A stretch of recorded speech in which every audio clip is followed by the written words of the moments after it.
Hélios, Hélios! Chegamos à última videoaula sobre funções inorgânicas.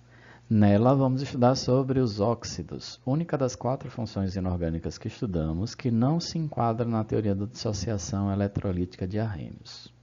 Então, vamos! Óxido é todo composto binário no qual o oxigênio é o elemento mais eletronegativo. De forma simples, você pode entender que sempre vai ter um elemento e depois dele vem o oxigênio. Então, ele é o segundo na representação. Esse binário aí significa dizer que são 2 elementos.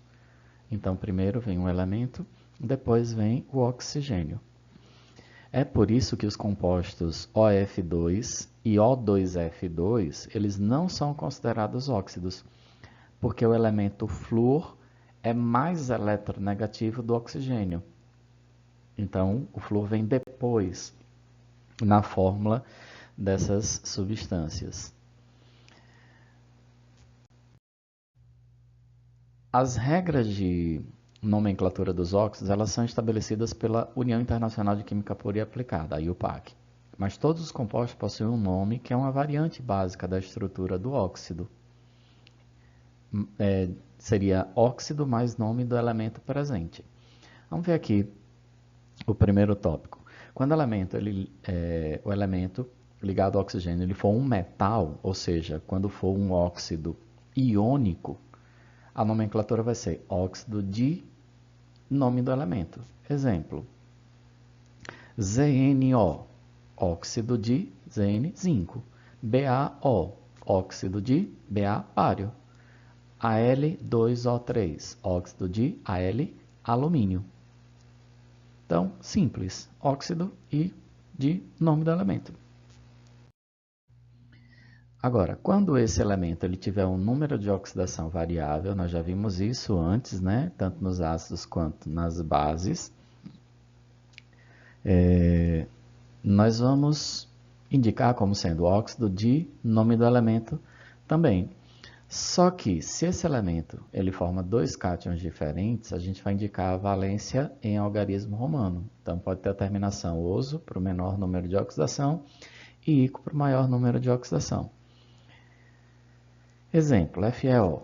A gente tem óxido de ferro 2 ou óxido ferroso. Por que óxido de ferro 2? Se a gente considerar aqui, o oxigênio no óxido é menos 2.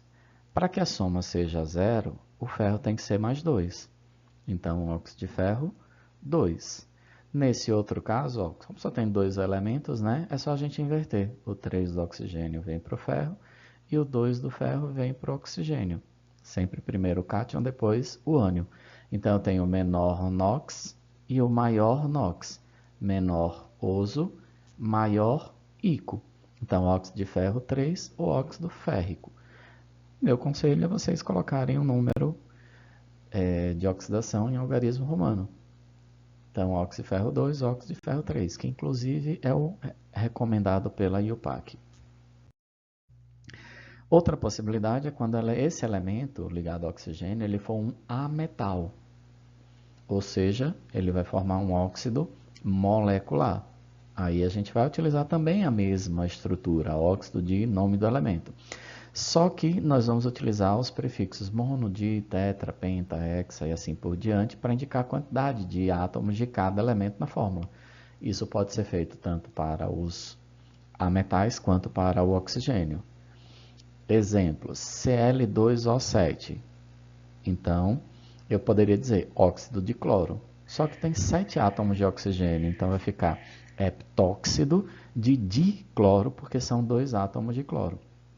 Então, esse hept e esse di são referência ao 7 e ao 2, respectivamente.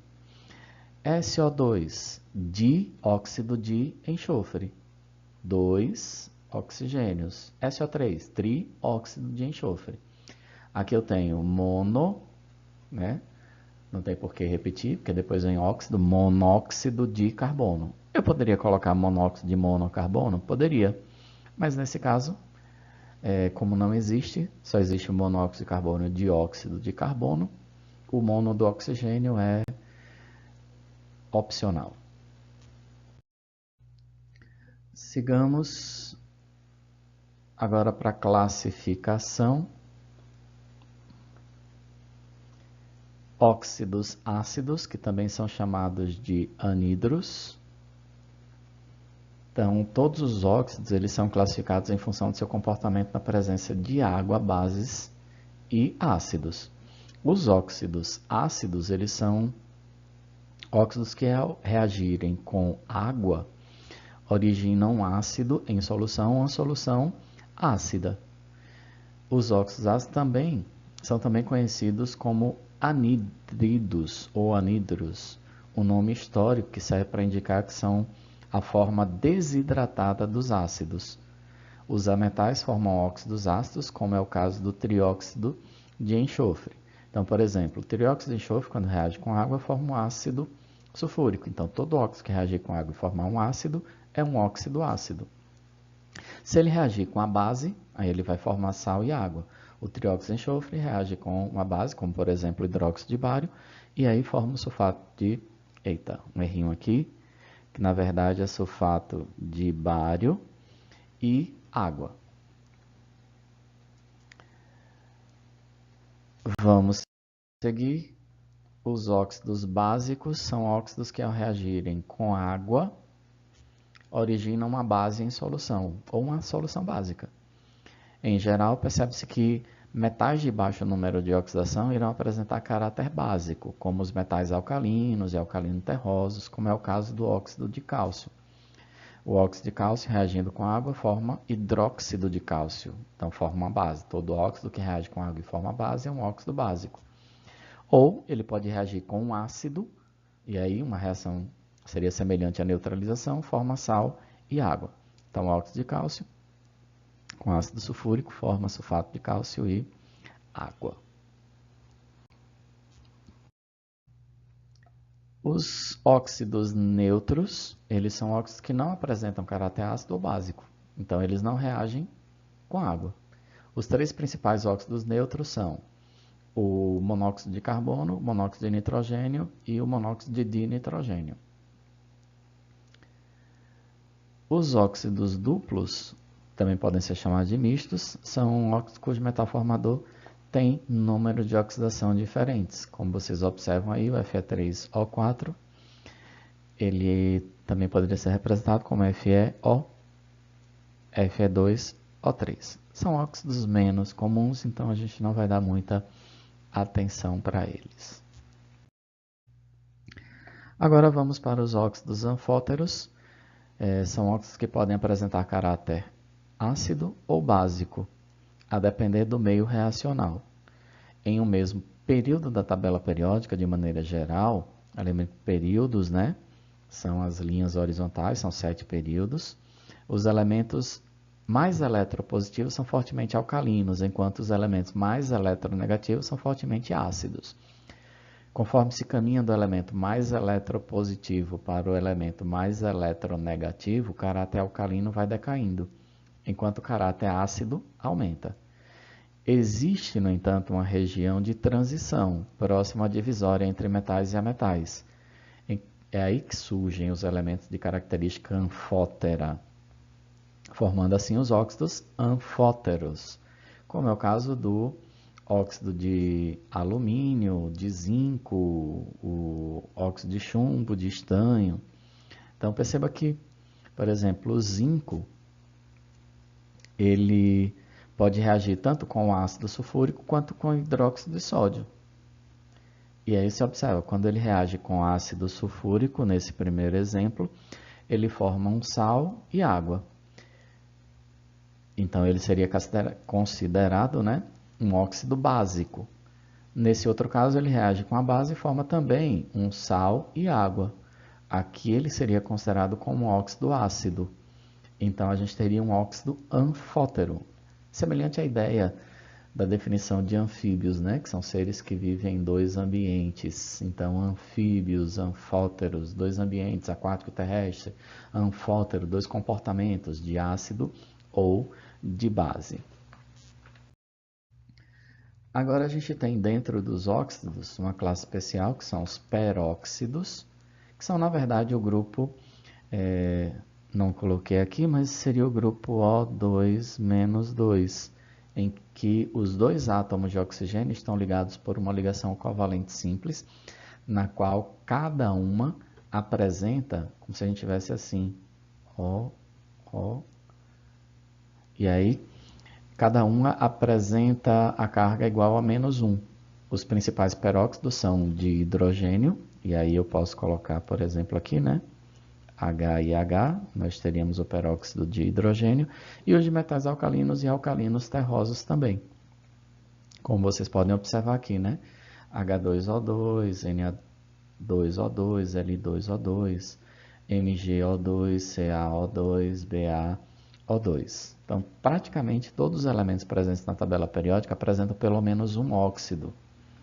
Com base nisso, é perceptível que os usos dos óxidos eles são variados e também são extensos.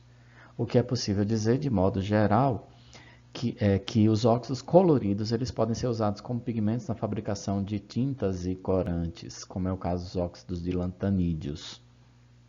Aquela linhazinha lá embaixo tem duas linhas, lantanídeos, actinídeos, lantanídeos e actinídeos. A gente dá em tabela periódica. E aí os óxidos de lantanídeos eles são empregados para colorir vidros. O óxido de titânio, de coloração branca, acaba sendo muito aplicado na fabricação de pigmentos e tintas também. Não só isso, possui eficiência em impedir a absorção de raios ultravioleta nocivos à nossa pele, e por isso encontra-se na formulação de filtros solares.